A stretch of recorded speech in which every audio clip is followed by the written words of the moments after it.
Good afternoon. Phil Lindemann, Krystal, 93 News. An acute respiratory illness is likely to blame for killing 3 dogs at local kennels. The private kennels in Breckenridge and Dillon closed soon after. The Breck kennel is working now with state investigators. The Dillon kennel never reported its death. Overseeing the investigation in Breck is Nick Fisher with the state licensing office. He says reporting is mandatory when a dog dies and believes this could be dog flu. It mimics kennel cough and sometimes causes pneumonia.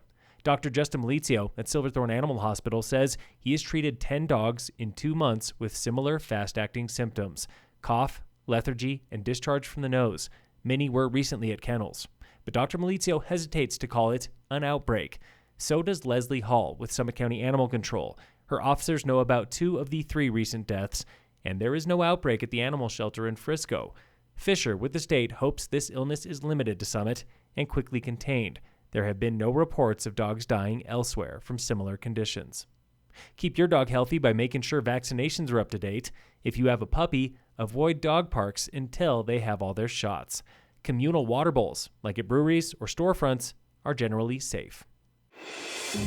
This is Under the Radar with Dillon Town Manager Nathan Johnson, trying to find a home for the town's new recreation department. Multi-use space is becoming, we don't really have any. Dillon is not interested in a rec center. We're not going to get into the rec center business. We don't want to compete with what's already there. But the rec department needs something. We could have like a multi-use flex space building that could open up in the summertime. Think of like garage doors on 3 or 4 of the sides. For now, the department is scattered.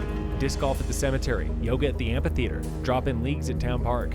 But a new home base means Dillon could dream even bigger. Maybe as early as next summer, we could actually have like youth camps. Johnson knows the need is out there. If you look at summers in particular, especially with like youth programming, there's a lot of options out there, but they come very limited. And town council is willing to pay for it. We're going through that budgeting process right now, and we're hoping that, here in 2024, at least at minimum, we could start that planning process. Tune in again soon for Under the Radar with local town managers.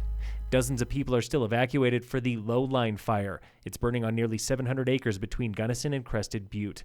10 homes are immediately threatened. The latest report from this morning shows no homes are lost, but the fire is completely uncontained. Local fire danger remains moderate today in Summit with no fire restrictions. And in local sports, today on the Warmup from iFurnish in Frisco and Kremling. Playing sand and grass is so much fun, just like with friends. Like, it's not super competitive. That was Sage Hanks, a senior on the Summit High volleyball team. Next weekend, she'll be out on the grass with her friends for a benefit tournament. The community of girls is just so welcoming. We've all grown up playing together. Also playing in the local tournament is another senior, Hannah Crow. She's fresh off a trip to nationals in Chicago with her club team. Those tournaments have hundreds of courts and they're all just kind of crammed in. But we got to play on one of the championship courts, so it's fun to be on a big stage. The Lady Tigers Grass Tournament is held August 5th at Summit High. It's co-ed and it's open to anyone.